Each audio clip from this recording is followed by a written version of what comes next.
Presiden Prabowo Subianto melakukan lawatan ke 5 negara di Timur Tengah untuk membahas 1.000 warga Gaza Palestina ke Indonesia.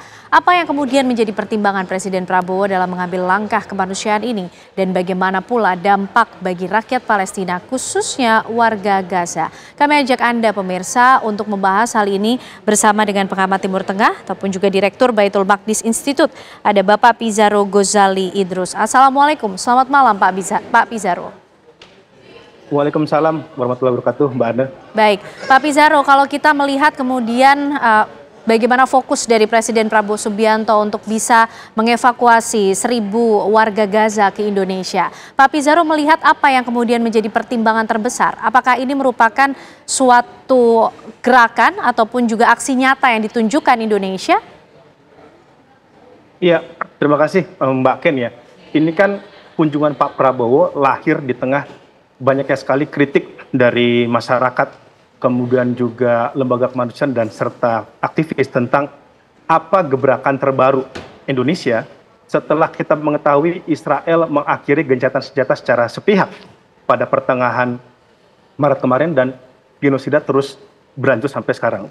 Kalau kita lihat, ini belum ada gebrakan terbaru ya dari pemerintah ya, walaupun di genosida jilid pertama ya, saya membagi genosida jilid pertama dan yang sekarang setelah gencatan senjata berakhir menjadi genosida jilid kedua ya. Makanya kan Pak Prabowo dalam pidato keberangkatan mengatakan kami ini pemerintah banyak sekali diminta untuk lebih aktif ya untuk mengatasi problematika yang terjadi di jalur Gaza.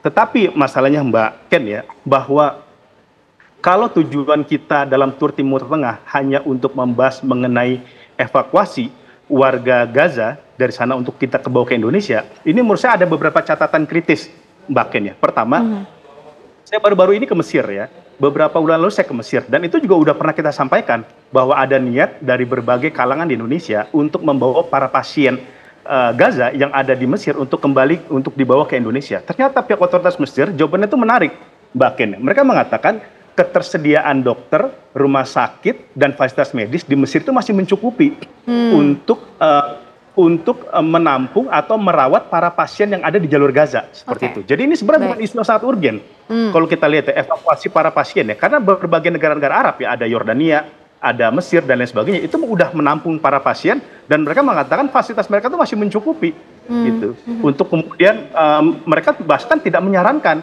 agar pasien-pasien ini dibawa ke Indonesia. Karena apa? Karena kata mereka, ini konsekuensinya bukan sementara nih seperti bayangan kita. Konsekuensinya, para pasien yang dibawa ke Indonesia bisa jadi akan seumur hidup di Indonesia dan mereka belum tentu bisa kembali ke jalur Gaza. Seperti itu Mbak Ken. Oke, artinya bahwa langkah Presiden Prabowo untuk mengevakuasi 1.000 warga Gaza ini termasuk perlu untuk dikaji ulang dan cukup harus hati-hati ketika melakukan langkah ini, begitu Pak Pizarro?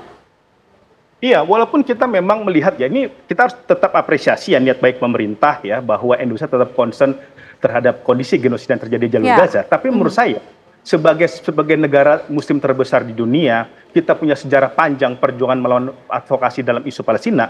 Menurut saya sayang kalau tur Timur Tengah ini hanya ditujukan, tujuan utamanya hanya untuk mengevakuasi para pasien dari jalur Gaza. Itu pun kita belum jelas nih Mbak Ken. Ini para pasien pengungsi Palestina yang sudah keluar dari jalur Gaza, which is itu ada di Mesir, di Uni Emirat Arab maupun di negara-negara lain, atau para pasien yang ada atau para korban yang masih ada di dalam jalur Gaza, gitu.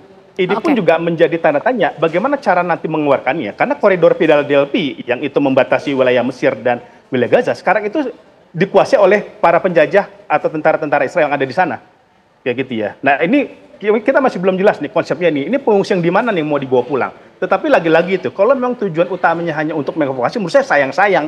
Apalagi ini turnya sepekan kepada negara-negara di Timur Tengah. Seharusnya kita harus lebih dari itu. Baik. Kita harus memimpin diplomasi mengakhiri genosida Gaza. Oke, baik Pak Pizarro, kira-kira kemudian dampak seperti apa yang juga akan dirasakan oleh rakyat Palestina, khususnya warga Gaza, melihat keputusan yang diambil oleh Presiden Prabowo dan mungkin juga dampaknya di Timur Tengah sendiri, serta aksi seperti apa yang sebetulnya tepat untuk diambil oleh Indonesia? Gini, Malaysia itu udah punya kasus ya, bagaimana mereka itu mengevakuasi ratusan para pasien-pasien dari jalur Gaza.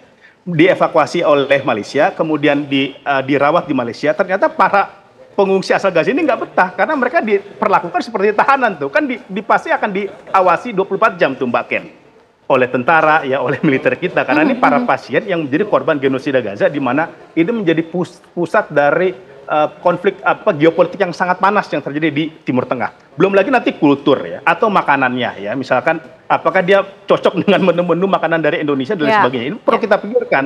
Lalu what next setelah dia kemudian mereka keluar dari rumah sakit atau dari perawatan, ini what next nih? Apa akan kembalikan ke jalur Gaza? Kalau iya, caranya seperti apa? Diplomasi apa yang kita lakukan? Sedangkan dari pihak otoritas Mesir dulu ketika saya ke Mesir, dia mengatakan bahwa itu akan kemungkinan akan sangat sulit dan harus siap bahwa ketika kita membawa para pasien Gaza ke Indonesia, itu harus siap logikanya itu kemudian mereka seumur hidup ada di sini. Oke, Gitu. oke. Nah, seperti itu. Baik, kita akan tunggu bagaimana kemudian nanti keputusan dan juga hasil lawatan Presiden Prabowo Subianto ke Timur Tengah, khususnya mengenai melihat bagaimana permasalahan yang terjadi di jalur Gaza. Terima kasih Pak Pizarro malam hari ini atas ulasan dan juga penjelasannya. Sehat selalu Bapak. Assalamualaikum. Waalaikumsalam warahmatullahi wabarakatuh.